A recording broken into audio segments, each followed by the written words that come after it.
আসসালামু আলাইকুম ওরহমতুল্লাহি ওয়াবারাকাতুহ। দিনের আমল ইউটিউব চ্যানেলের দিনী ভাই বোনেরা, আমি আশা করি রব্বুল আলমিন আল্লাহ তাআলার অশেষ মেহেরবানিতে ভালো আছেন, সুস্থ আছেন। আলহামদুলিল্লাহ। আজ অত্যন্ত গুরুত্বপূর্ণ ছোট্ট একটি আমলের ভিডিও নিয়ে হাজির হয়েছি। পবিত্র তাহাজ্জুদের নামাজটি আদায় করার পরে যদি কষ্ট করে 11 বার দরুদ পাঠ করার পরে অন্তত 21 বার একটি ছোট্ট দোয়ার আমল যদি করতে পারেন, রব্বুল আলমিন আল্লাহ তাআলা আপনার পরিবার সংসারে রিজিকে বরকত দান করবেন। এর ফলাফল আপনি অতি দ্রুতই পাবেন ইনশাআল্লাহ। আমি নিয়মটি সহকারে ভিডিওটিতে বিস্তারিত জানিয়ে দিচ্ছি। আশা করছি আপনারা আমলটি করবেন। এই উদ্দেশ্যে ভিডিওটুকু সম্পূর্ণ দেখুন। প্রিয় নবী হযরত মুহাম্মদ সাল্লাল্লাহু আলাইহি ওয়াসাল্লাম প্রতি ইসলামের প্রাথমিক যুগে এই 5 ওয়াক্ত নামাজ ফরজ হওয়ার আগে তাহাজ্জুদের নামাজ আদায়ের নির্দেশ দেন। প্রিয় নবীর প্রতি কিছু সময় নামাজ পড়ার নির্দেশ ছিল না, বরং রাতের কিছু অংশ ছাড়া সারা রাত জেগে তাহাজ্জুদ আদায়ের নির্দেশ ছিল। আর 5 ওয়াক্ত নামাজ মুমিনের একটি পরিচয় এবং এর গুরুত্বও তাই অপরিসীম। এরপরই যেই নামাজ আল্লাহ রাব্বুল আলামিনের কাছে প্রিয়, সেটি হলো তাহাজ্জুদের নামাজ। হযরত আবু হুরায়রা রাদিয়াল্লাহু তাআলা আনহু এর বর্ণনা মতে হাদিস আল্লাহ রাসূল সাল্লাল্লাহু আলাইহি ওয়াসাল্লাম বলেন, রমজানের পর রোজা রাখার উত্তম সময় হলো মুহররম মাস, আর ফরজ নামাজের পরে উত্তম নামাজ হলো রাতের নামাজ, অর্থাৎ এই তাহাজ্জুদের নামাজ। সহিহ মুসলিম শরীফের সহিহ হাদিস। কোরআনের বিভিন্ন সূরায় নামাজের প্রতি তাগিদ দেওয়া হয়েছে। যারা বিনা হিসাবে জান্নাতে যেতে পারবেন, তাদের মধ্যে এক শ্রেণীর মানুষই হলেন তারা যারা যত্নের সঙ্গে তাহাজ্জুদ নামাজ আদায় করেন।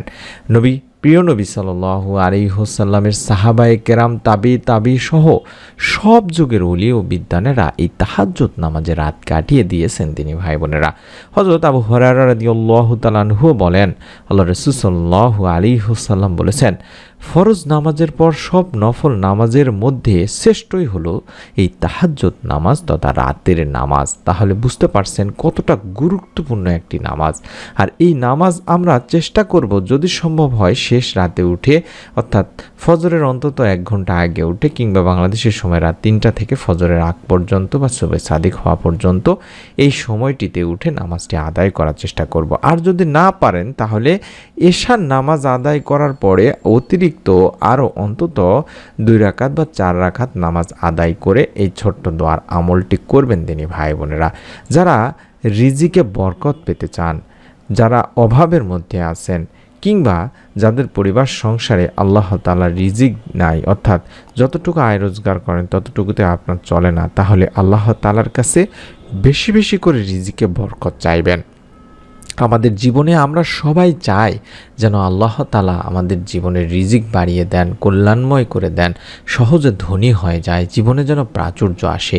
কিন্তু একজন প্রকৃত কল্যাণময় ও প্রাচুর্যময় জীবন সেই বান্দাকে আল্লাহ তাআলা দেন যাকে আল্লাহ তাআলা পছন্দ করেন। তাই অনুরোধ করছি, আমরা যদি এই আমলটি করতে পারি, রব্বুল আলামিন চাহে তো এই আমলের ওসিলায় আমাদেরকেও আল্লাহ তাআলা রিজিকে বরকত দেবেন। তার মধ্যে প্রথম যে আমল সেটা হলো ইস্তেগফারের আমল করতে হবে দিনী ভাই বোনেরা।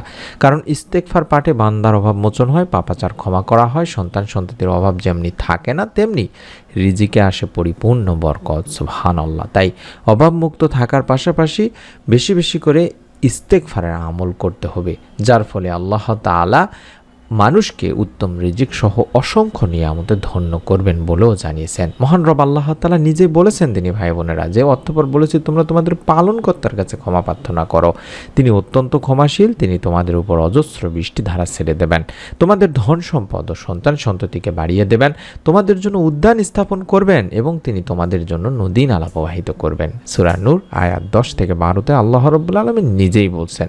তাই আমাদের প্রথম কাজ হলো অন্তত বেশি বেশি করে ইস্তেগফারের আমলটি করা, অর্থাৎ আস্তাগফিরুল্লাহ বেশি বেশি করে পড়া, এবং অন্তত দরুদ 11 বার পাঠ করে নেবেন এই দোয়াটি পড়ার আগে, যে দোয়ার মাধ্যমে আল্লাহ তাআলা রিজিকে বরকত দিয়ে থাকেন। আমরা জানি রিজিকের একচ্ছত্র মালিকই হলেন মহান রব আল্লাহ। সুতরাং মহান আল্লাহ তাআলার কাছ থেকে আমাদের রিজিকের প্রাচুর্যতা চেয়ে নিতে হবে।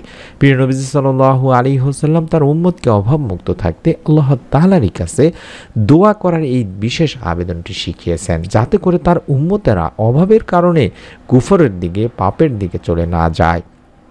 যে দোয়াটি দেখাচ্ছি এই দোয়াটি আপনাকে 21 বার পড়তে হবে দিনী ভাই বোনেরা। তাহাজ্জুদ নামাজ আদায় করার পরে এই দোয়াটি পড়ার আগে কম করে হলেও 11 বার যে কোনো দরুদ পড়ে নেবেন। চাইলে আপনি সাল্লাল্লাহু আলাইহি ওয়াসাল্লাম, সাল্লাল্লাহু আলাইহি ওয়াসাল্লাম, সাল্লাল্লাহু আলাইহি ওয়াসাল্লাম অথবা দরুদে ইব্রাহিমটি পড়ে নিতে পারেন। তারপরে যে দোয়াটি দেখালাম অর্থাৎ এখনও দেখাচ্ছি, আল্লাহুম্মা ইন্নী আউযু বিকা মিনাল কুফরি আল ফাকরি, আল্লাহুম্মা ইন্নী আউযু বিকা মিন আযাবিল কাবরি, লা ইলাহা ইল্লা আনতা। এভাবে গুনে গুনে 21 বার অন্তত পড়ার চেষ্টা করবেন। এই দোয়াটি অন্তত 21 বার পড়ার পরে আল্লাহ তাআলার কাছে 2 হাত তুলে বলবেন যে, হে আল্লাহ, আমি আপনার নিকট কুফরি ও দরিদ্রতা হতে আশ্রয় চাচ্ছি। হে আল্লাহ, আমি কবরের আযাব থেকে আপনার কাছে আশ্রয় চাচ্ছি, আপনি ছাড়া তো কোনো ইলাহ নেই। এভাবে অন্তত তাহাজ্জুদের নামাজ আদায় করে বেশি বেশি করে এই আমলটি করুন। মনের মধ্যে একটা বিশ্বাস নিয়ে নিয়ত করে আমলটি করুন। রব্বুল আলামিন ইনশাআল্লাহ আপনার পরিবার সংসারে রিজিকে বরকত দেবেন। আমি অনুরোধ করছি এরকম গুরুত্বপূর্ণ নতুন আমলের ভিডিওগুলো যাতে আপনি সঙ্গে সঙ্গে পেয়ে যান, দেখতে পান, মিস না করে ফেলেন, তার জন্য চ্যানেলটির সঙ্গে থাকুন, সাবস্ক্রাইব করে রেখে দিন। সকলেই ভালো থাকুন। আমরা মন থেকে দোয়া করি যারা আমলটি করবেন নিয়ত করেছেন রব্বুল আলামিন যেন নিয়তের ওসিলায় আপনাদের মনের নেক আশা পূরণ করে দেন, অভাব অনটন দূর করে রিজিকে বরকত দান করেন। আমিন। আসসালামু আলাইকুম ওয়া রাহমাতুল্লাহি ওয়া বারাকাতুহু।